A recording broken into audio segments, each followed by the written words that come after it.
اهلا بيكم. النهاردة عندي ليكم وصفة سهلة جدا ولذيذة. تعالوا مع بعض نشوف المكونات. عندي لبن، سكر، خميرة، زبدة،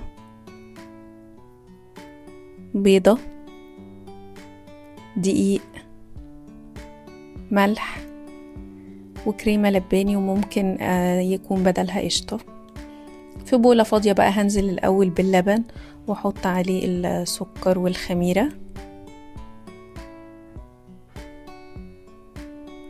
وهديهم تقليبة كده بسيطة واسيبهم حوالي 10 دقايق على جنب عشان الخميرة بس تتفاعل الأول. بعد كده بقى هبدأ أنزل بباقي المكونات. هحط عندي البيضة وابدأ أقلب كده واحدة واحدة وانزل بالكريمة وهي بتتقلب، والدقيق بقى هنزل بيه واحدة واحدة لحد ما العجينة تلم معايا على بعضها، والملح بيعمل توازن حلو جدا في الطعم.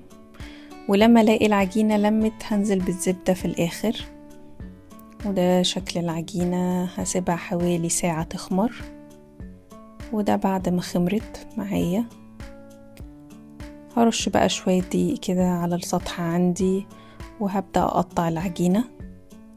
والمقادير دي عملت معايا حوالي 12 قطعة، فببدأ بقى أقطع كده العجينة وأعملها كرات وأحطها كده عندي بقى على جنب، وأبدأ فيهم واحدة ورا التانية.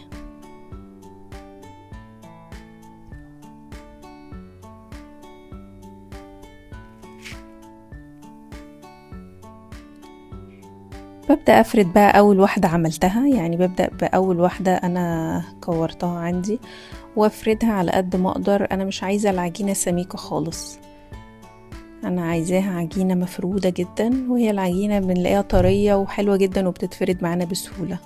وبعد كده هقطع القطعة اللي اتفردت عندي كده نصين، وهمسحها بمسحة زبدة، وابدأ احطها بقى على بعض كده بالطريقة دي. بصوا هتنيها ازاي عشان اعمل في النهاية شكل الوردة في العجينة. هبدأ ألفها كده واحدة واحدة وأقفلها بقى كده من تحت، وأرصهم بقى في صينية واحدة ورا التانية. وهفرد بعدها واحدة تانية وأعملها بنفس الطريقة. بعد ما أفردها كويس قوي أرجع أحط الزبدة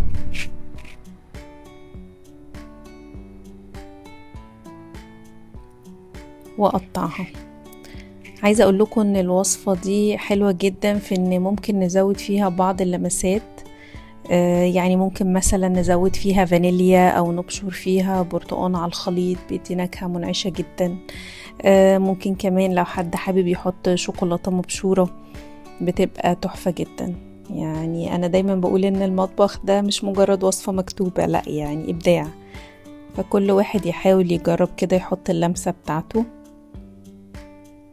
احلى حاجة بقى لما العيلة تدوق بقى الحاجة وتقولك ايه ده جديدة، ده لذيذة، فبيبقى احساس حلو جدا. بعد ما خلصنا هنا كل العجين وشكلناه كله حطيناه في صينية. الصينية عندي بتبقى مدهونة مسحة زيت بسيطة قوي، وبسيبه حوالي 10 دقايق. وبكون محضرة عندي بقى بضاية بمسح بيها على وش العجين وعلى الفرن على طول بعد 10 دقايق. عايزاكم تجربوا الوصفة دي وكل واحد يقول لي زود فيها ايه وحط فيها ايه اللمسة بتاعته. وما تنسوش اللايك والاشتراك في القناة عشان يوصل لكم كل جديد.